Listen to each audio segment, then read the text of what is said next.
शुरू हुआ, लेकिन वक्त के साथ यह आंदोलन हिंसक हो चला। मॉनसून सत्र के दौरान सीजेपी ने संसद चलो मार्च निकाला, जिसमें पुलिस पर पथराव किया गया, पुलिस की गाड़ियों को तोड़ा गया, पुलिस वालों को जानबूझकर निशाना बनाया गया। आप तस्वीरों में देख सकते हैं, जिन पुलिसकर्मियों की ड्यूटी शांति व्यवस्था बनाने के लिए थी, लेकिन प्रदर्शनकारियों ने अपना फर्ज निभा रहे पुलिसकर्मियों पर पत्थर बरसाए। पुलिसकर्मियों को हिंसक भीड़ ने गिरा गिरा कर मारा। एक एक पुलिसकर्मी के ऊपर कई कई लोग मारने पर उतारू थे। ये तस्वीरें कह रही हैं। इस मारपीट में अफसर समेत 118 से ज्यादा पुलिसकर्मी जख्मी हुए हैं, घायल हुए हैं, उन्हें चोटें आई हैं। नीट परीक्षा का मामला कैसे हिंसक हो गया, और आप संसद के भीतर क्यों जाना चाहते हैं, जहां देश के माननीय पॉलिसी मेकर्स रहते हैं, आप वहां पर घुसकर क्या करना चाहते हैं? कल को विदेश नीति पसंद नहीं आएगी तो विदेश मंत्रालय में घुस जाएंगे। कल को सेना का अगर आचरण ठीक नहीं लगेगा तो क्या आप डिफेंस मिनिस्ट्री के अंदर घुस जाएंगे? ये तस्वीरें आपकी वॉल पर दिखा रहा हूं, ये देखिए किस तरह से पुलिस की गाड़ियों में तोड़फोड़ की गई। ये उपद्रवी कैसे एक पुलिस वाले को घेर कर मार रहे हैं, और ये सो कॉल्ड प्रदर्शनकारी कल ये बयान दे रहे थे कि पुलिस ने उन पर लाठीचार्ज किया। एक एक पुलिस वाले को दर्जनों दर्जन लोग मिलकर मार रहे हैं। नीट परीक्षा लीक का मामला हिंसक कैसे हो गया? ये पत्थरबाजी देखिए, जैसे लग रहा है कि जैसे कश्मीर में जैसे पत्थरबाज एक्टिव हुए थे, दिल्ली में भी ये पत्थरबाजी गैंग एक्टिव हो गया। पब्लिक प्रॉपर्टी को नुकसान पहुंचाया गया। जायज है, पेपर लीक का मामला बहुत गंभीर है, कार्रवाई होनी चाहिए। धर्मेंद्र प्रधान के इस्तीफे की मांग स्टूडेंट कर रहे हैं, उस पर भी विचार होना चाहिए। लेकिन दिल्ली में क्या हो रहा है? इतनी हिंसा, संसद भवन उखाड़ देंगे, नेपाल बना दिया जाएगा। ये साहब इसको नेपाल बनाने की धमकी दे रहे हैं। सड़कों पर उतरे ये लोग, संसद भवन उखाड़ दिया जाएगा। संसद भवन से क्या दुश्मनी है आपको? आपको नीट परीक्षा लीक के दोषियों को सजा दिलवानी है। धर्मेंद्र प्रधान से आप नाराज हैं, लेकिन दिल्ली को कल क्यों इतना टॉर्चर सहना पड़ा? सड़कें क्यों जाम आपने की? और देखिए एक और तस्वीर, ये लड़का भी कह रहा है नेपाल बना दिया जाएगा। अब देखिए कैसे ये सब के सब मिलकर पुलिस वालों पर पत्थरबाजी कर रहे हैं, पुलिस को मार पीट रहे हैं। पुलिस प्रदर्शनकारियों को वहां रोकने गई थी, पत्थरबाज कहां से पहुंचे दिल्ली के भीतर? और आप स्टूडेंट है भाई, हाथ में ईंट पत्थर उठा लो।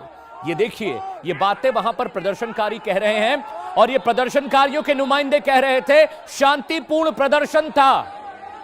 चलिए कंटेंट पर आते हैं, थोड़ा ग्राफिक्स भी बता देता हूं आपको कि दिल्ली में नीट पेपर के बहाने क्या कुछ हो रहा था। जी हां, नीट परीक्षा के नाम पर आंदोलन हिंसक क्यों हुआ? यह सवाल इंडिया न्यूज पूछ रहा है कि आप तो स्टूडेंट थे, परीक्षा को लेकर नाराज थे, फिर आंदोलन क्यों इतना एग्रेसिव हुआ? संसद भवन को बंधक बनाने की जिद क्यों? पार्लियामेंट से क्या लेना देना है आपको? सवाल नंबर 3 दर्शकों, जिस पर हम चर्चा भी करेंगे पैनल के साथ, पुलिसकर्मियों पर पत्थरबाजी किसके इशारे पर की गई?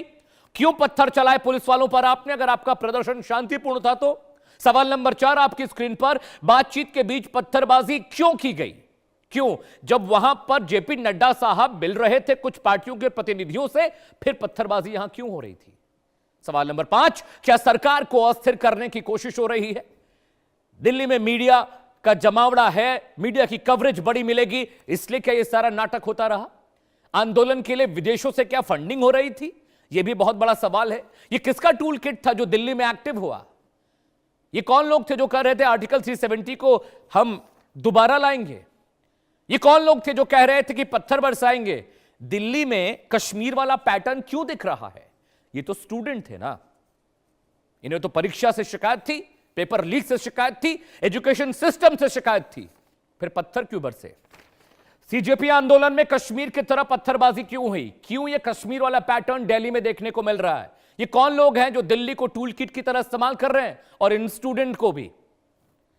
आंदोलन में पत्थर कहां से आए, यह सबसे बड़ा सवाल है। अगला सवाल आपकी स्क्रीन पर आने जा रहा है कि ये जो पैटर्न देखने को मिला, प्रदर्शनकारी संसद की ओर बढ़े, बैरिकेडिंग तोड़ने लगे, पार्लियामेंट की तरफ क्यों जाना था आपको? आपको एक स्थापित एक जगह मिली थी, वहां प्रदर्शन करते, और आपको प्रदर्शन करना ही था, तो पार्लियामेंट के अंदर दाखिल होने की कोशिश क्यों? इसके बाद कुछ लोगों ने पुलिस पर पथराव भी किया। वो पुलिस जो प्रदर्शनकारियों को रोकने के लिए खड़ी थी बैरिकेडिंग पर, उन पर पत्थर बरसाए गए। पुलिस की गाड़ियों को भी तोड़ा गया, उन पर भी पथराव हुए। वो तस्वीरें भी हमने आपको दिखाई, किस तरह से पुलिस की गाड़ियों को नुकसान पहुंचाया गया।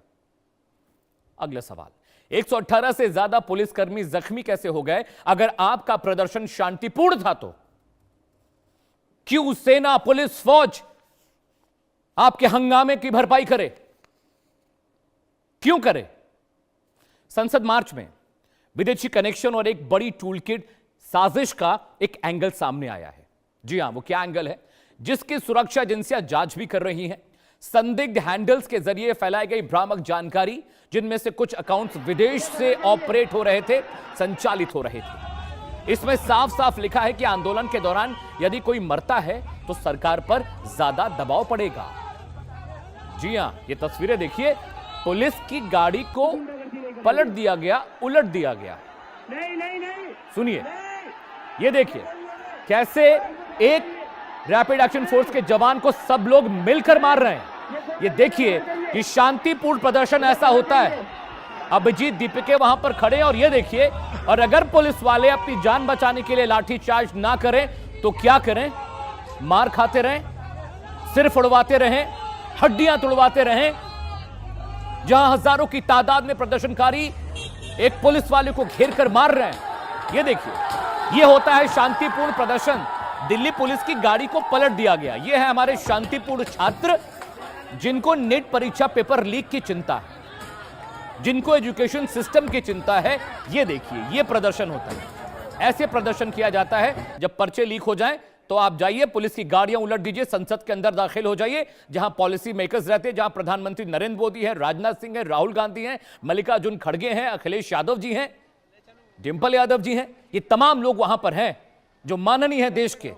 आप संसद के अंदर घुस जाइए, तस्वीरें देखिए कैसे कैसे मारा जा रहा है। एक रैपिड एक्शन फोर्स का जवान पब्लिक के बीच में था, भीड़ में, और ये शांतिपूर्ण प्रदर्शन हो रहा है।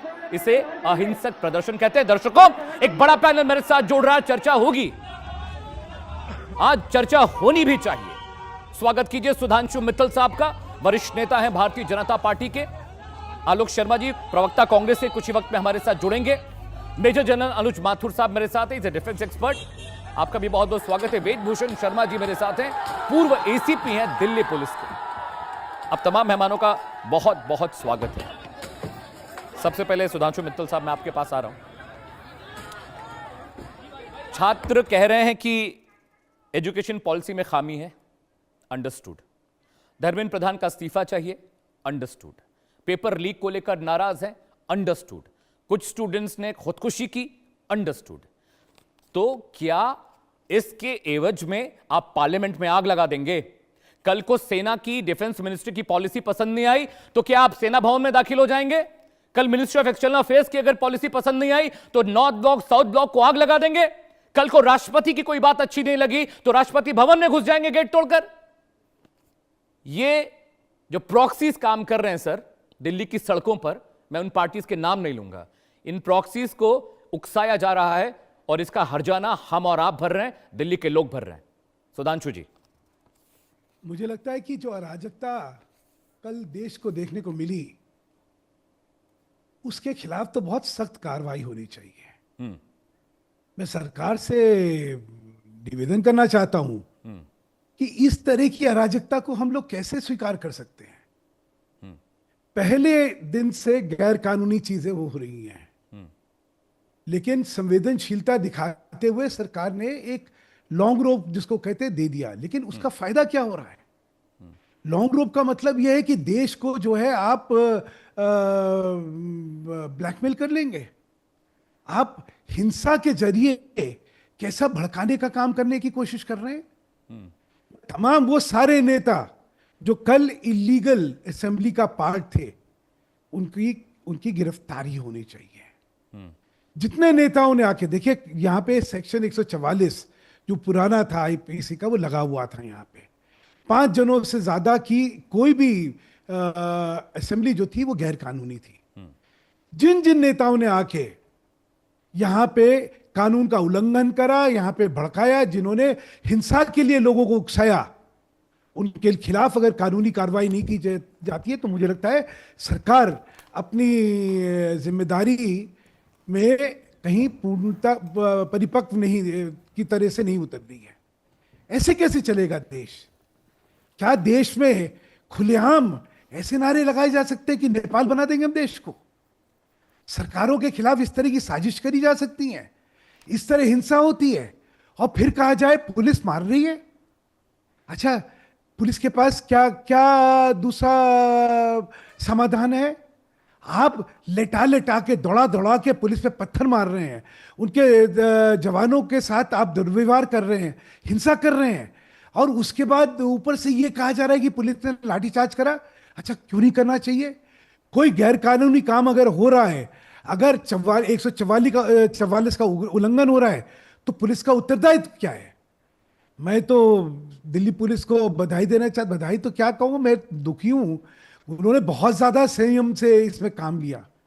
कि संयम किस बात का है? गैर कानूनी चीज को अगर किया जा रहा है तो उसके खिलाफ कानूनी कार्रवाई होनी चाहिए। ये कानून का उत्तरदायित्व है पुलिस के ऊपर। इसलिए आज जो जने इनके साथ सहानुभूति दिखाएं, जो जने इस सारे कार्य को के पक्षधर दिखें, उनसे पूछना है वो देश के साथ खड़े हैं, वो कानून के साथ खड़े हैं या अराजकता के साथ खड़े हैं? वो किसके साथ खड़े हैं? देश के पार्लियामेंट में आपको जाने का हक है, लेकिन व्यवस्था जो हमारी संवैधानिक व्यवस्था है उसमें बिना इजाजत नहीं जा सकते हैं आप। और ये बात कानून ने स्पष्ट कर रखी है, कोर्ट ने स्पष्ट कर रखी है कि आप बिना इजाजत के नहीं कर सकते हैं। हाँ, लॉ एंड ऑर्डर जो है, law and order has to be maintained. अभिव्यक्ति जो है, अभिव्यक्ति की आजादी, अपनी खिलाफत की आजादी जो है, उसमें संयम है। उसमें यह है कि पब्लिक ऑर्डर नहीं, उसका उल्लंघन हो सकता है। आपको कानून के हिसाब से ही हर चीज कर सकते हैं। यह कहना कि हमारी अभिव्यक्ति की आजादी का हनन हो रहा है, या अगर हम खिलाफत करना चाहते हैं तो वहां ना हक है, हाँ हक है, लेकिन सीमाओं के दायरे में। आप सीमाओं का उल्लंघन नहीं कर सकते हैं। और जिन्होंने सीमाओं का उल्लंघन करा है, मैं चाहता हूं हर एक के खिलाफ सख्त कार्रवाई होनी चाहिए। 100 इतनी बड़ी संख्या में पुलिस वाले घायल हो जाएं, और पकड़े कितने लोग गए? मैं पुलिस से मांग करता हूं, इन सबको पकड़ के जेल में डालना चाहिए। ऐसे कैसे देश चलेगा? जो कल नंगा नाच हुआ है हिंसा का, जो अराजकता का नंगा नाच हुआ है, उसको अगर कोई भी समाज उसको टॉलरेट करता है, कोई भी व्यवस्था अगर उस चीज को होने देती है, तो मुझे लगता है व्यवस्था अपना उत्तरदायित्व नहीं निभा रही है। ठीक है। सुमैया राणा मेरे साथ जुड़ी हैं, समाजवादी पार्टी के नेता हैं। सुमैया जी, बहुत बहुत स्वागत है आपका इंडिया न्यूज पर। आप मुझे सुन पा रही हैं? जी जी बिल्कुल, आवाज आ रही है आपको मेरी? ठीक है, बिल्कुल बाबूलाल नरे। सुमैया जी, मेरा एक सवाल था, धर्मेंद्र प्रधान का इस्तीफा, ये स्टूडेंट्स की मांग है, ये जायज बात है। पेपर लीक को लेकर आवाम में नाराजगी है, स्टूडेंट में नाराजगी है, ये भी एक जायज बात है। आप एजुकेशन सिस्टम से खुश नहीं हैं, या आपका हक व खुशूस है, आप अपनी बात मनवाइए, आप अपनी बात के लिए प्रदर्शन करिए, आप अपनी बात के लिए अनशन पर बैठिए, सरकार से सवाल पूछिए, प्रतिनिधियों से सवाल पूछिए, सिस्टम से सवाल पूछिए। लेकिन सुमैया जी, जो कल सो कॉल शांतिपूर्ण प्रदर्शन की बात लगातार प्रदर्शनकारी जंतर मंतर पर कर रहे थे, बेनसीर धारा 163 लागू थी, 5 लोगों से ज्यादा लोग इकट्ठा नहीं हो सकते थे, जमा नहीं हो सकते थे, जंतर मंतर पर जगह दी गई थी प्रदर्शन करने के लिए, सरकार के खिलाफ सवाल उठाने के लिए। लेकिन कल जो प्रदर्शन हुआ है उसमें 118 पुलिस वाले जख्मी हुए हैं। और ये जो प्रदर्शनकारी आप देख रहे हैं सुमैया जी, ये एक प्राइवेट गाड़ी है जिसको पलट रहे हैं, तोड़ रहे हैं। तो ये कौन से वो लोग हैं शांति दूत, जो शांतिपूर्ण तरीके से करके प्रदर्शन, फिर पत्थर भी मारा पुलिस को, पब्लिक की गाड़ी भी तोड़ी। आपका गुस्सा सरकार के खिलाफ था, दिल्ली की जनता, दिल्ली की पब्लिक प्रॉपर्टी के खिलाफ नहीं था। और कह रहे हैं कि पुलिस को यह आरोप लगा कि पुलिस ने लाठी चार्ज किया। अगर एक रैपिड एक्शन फोर्स के जवान को, वो तस्वीरें हैं, घेर कर 100 लोग मार रहे हैं सुमैया जी, तो क्या पुलिस वाला शहीद होने के लिए अपने आप को खुला छोड़ दे कि मुझे मार दीजिए जान से? सुमैया जी। बिल्कुल, मैं उम्मीद करती हूँ कि मुझसे आपने सवाल बहुत लंबे किए हैं, तो थोड़ा सा जवाब के लिए भी मुझे प्रॉपर टाइम मिलेगा। बिल्कुल। ठीक है, सारी चीजें आपने गिनाई। सबसे पहले तो मैं शॉर्ट में यही कह दूं कि जो चीजें आपने गिनाई उन सब का एक नतीजा या हल ये हो सकता था कि आसानी से शिक्षा मंत्री का इस्तीफा ले लेना चाहिए था, चाहे वो वक्ती लिया जाता। कम से कम इस देश के युवाओं की बात को रखने के लिए उस वक्त में जब नीट पेपर लीक के बाद बच्चों के करियर खत्म होंगे, बहुत से ऐसों के जिनका ये लास्ट अटेम्प्ट रहा होगा, और बहुत सारे वो बच्चे जिनकी जाने गई, किसी ने खुदकुशी कर ली, कुछ कर लिया, और वो उनकी कोई वापसी भी नहीं है। अगर ये आक्रोश, ये गुस्सा इस देश के नौजवानों में था या है, तो उसका भरम रखते हुए, क्योंकि वो ही हमारे देश का भविष्य है, हमें वक्ती इस्तीफा मतलब प्राइम मिनिस्टर को लेना चाहिए था और कहना चाहिए था इस पर पूरी जांच के बाद भी धर्मेंद्र प्रधान जी बिल्कुल निर्दोष साबित होते हैं तो ये कुर्सी उनको वापस की जाएगी। और अभी प्रथम दृश्य ऐसा महसूस हो रहा है, तो आपकी बात रखते हैं, तो आपको उस मुहाने तक लाना ही नहीं था। फिर चलिए कोई बात नहीं, प्रोटेस्ट होने लगा, उसके बाद वहां पर पुलिस जो है वो क्रैकडाउन की कोशिशें कर रही थी शुरू से ही। जब मतलब 2 दिन पहले जब मैं गई थी तब भी वहां पे बड़ी सख्ती, और इधर से रास्ते बंद, उधर से बंद। देखिए मैं खुद भी एक आंदोलन से निकल करके आई हूँ, और मुझे मालूम है कि जब ये आंदोलन हो रहे होते हैं उस वक्त में पुलिस क्या क्या हथकंडे अपना के, भले वो ऊपर से उनको आदेश मिलता हो, सबसे पहला काम ये करती है सरकार भारतीय जनता पार्टी की, उस प्रोटेस्ट को बदनाम करने की पूरी कोशिश करती है। आप जो वीडियोस दिखा रहे हैं इससे खतरनाक वीडियोस मेरे पास हैं। मैं आपके चैनल पे आधिकारिक तरीके से बोल रही हूँ इस बात के लिए कि मेरे पास वो सारे साक्ष्य हैं जिसमें सीएनआरसी 19 दिसंबर 2019 को पुलिस ने शीशे तोड़ तोड़ के, गाड़ी के शीशे तोड़े हैं, गेट तोड़े हैं, घरों में घुस के बर्बरता की है। लेकिन उसके बाद बदनाम किसको गया था कि प्रदर्शनकारी वहां पर ईंटे पत्थर लेके आए थे। मैं पूछना चाहती हूँ, दिल्ली देश की राजधानी है, लखनऊ उत्तर प्रदेश की राजधानी थी, पुलिस की और आपकी एलआई और इंटेलिजेंस की कहां सतर्कता होती है कि किसी भी प्रदर्शन से पहले कहां से पत्थर आ जाते हैं? इसका मतलब साफ यह है कि ये पत्थर कोई नहीं, ये पत्थर उत्तर प्रदेश की सरकार ने रखवाए थे, ये पत्थर भारतीय जनता पार्टी ने दिल्ली में उस प्रदर्शनकारियों के आसपास रखवाए, और उसके बाद अपने ही लोगों से पत्थरबाजी करा के और बदनाम कराना कि ये पत्थरबाजी कर रहे हैं। मैं माफी चाहती हूँ, मैं बहुत देर से भारतीय जनता पार्टी के जो स्पोक पर्सन है या नेता है, मैं उनको सुन रही थी, वो कह रहे थे कि कड़ी सजा होनी चाहिए और ये नहीं होना चाहिए। तो क्या ये होना चाहिए कि उनका इस्तीफा नहीं लेना चाहिए था? मैंने उस दिन कहा थी ये बात कि कुर्सी है तुम्हारा, ये जनाजा तो नहीं है, कुछ कर नहीं सकते तो उतर क्यों नहीं जाते? आपको अपनी कुर्सी इतनी प्यारी हो गई कि आप लोगों को मरते, और उत्तर प्रदेश की दिल्ली में देश की राजधानी, और उसको लेकर के कई खित्तों रहे हैं, उसकी कोई फिक्र नहीं है। और प्रधानमंत्री का मैं अभी भी देख रही हूँ कई जगह आ रहा है कि कड़ी कार्रवाई होगी। किस पे कार्रवाई होगी? अब आप क्या चाह रहे हैं कि खाली ये जो छात्र युवा उतर करके आए हैं, कि क्या देश की संपूर्ण जनता उतर करके आए? कौन सा युद्ध कराना चाह रहे हैं आमने सामने? भाई देखिए, आपने जंतर मंतर पर उनको इजाजत दी थे, फिर वहां पे पुलिस दल बढ़ा करके उनके अंदर एक खौफ पैदा करना, फिर उन्होंने एक संवैधानिक तरीका अपनाया कि शांतिपूर्ण एक मार्च करते हुए हम पार्लियामेंट तक जाएंगे और वहां पर अपनी बात रखेंगे। मुझे लगता है आपको उसकी सुरक्षा व्यवस्था कड़ी करनी चाहिए थी, ना कि आपने वहां पे लठ बजवा दिए सबके ऊपर, वो बच्चे हैं देश के। और उसके बाद इस तरीके की तानाशाही किस बात की? यही वोटर्स हैं असल में एक मैं छोटी सी बात कह दूं, असल में दिक्कत ये है नहीं है कि कौन वोटर है, कौन देश का है, कौन देश का जवान है, कौन देश के किसान है या जो भी हैं। इनको ये पता है कि मशीनरी में टेम्परिंग करके इतनी सेटिंग बाजी कर ली है कि मैं किसी को भी नाराज कर लूं, इतनी बड़ी जनसंख्या को नाराज कर लूं, लेकिन मुझे वोट अपनी जो है बने बनाए मिलते रहेंगे और हम सत्ता में आते रहेंगे। ये गलतफहमी है। ठीक है सुमैया जी, प्लीज स्टे विद मी, साथ रहिएगा, मैं दोबारा आपके पास आऊंगा। हाँ सुधांशु जी, एक रिएक्शन, उसके बाद मैं अपने बाकी 2 गेस्ट हैं, डिफेंस एक्सपर्ट मेरे साथ है, वेद सर भी मेरे साथ हैं, उनसे मैं जरा समझूंगा दिल्ली पुलिस के कामकाज का तरीका। सुधांशु जी प्लीज गो अहेड। एक छोटा सा रिएक्शन, मुझे ताज्जुब होता है कि हिंसा के खिलाफ एक शब्द सुमैया जी ने नहीं बोला। ये दिखाता है कैसे मिली हुई है, ये चाहती है कि और हिंसा हो, इनका दल ये चाहता है कि किसी तरह मैं चाहती हूं कि आंदोलन हो, झूठों का पर्दाफाश हो। एक देखिए, मैं बीच में नहीं बोला मैं आपके बिल्कुल बीच में नहीं बोला, मेरे बीच में ना बोले। मुझे लगता है सभ्य समाज यही चाहता है कि हम लोग बात करेंगे। ये भड़काना चाहती हैं हिंसा को, इसीलिए हिंसा के खिलाफ एक शब्द नहीं बोला।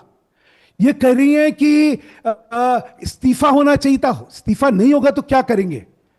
इस्तीफा होना ये सरकार का निर्णय है, अगर नहीं होगा तो हम अराजकता करेंगे, हम हिंसा करेंगे, हम जो है व्यवस्था के खिलाफ जो है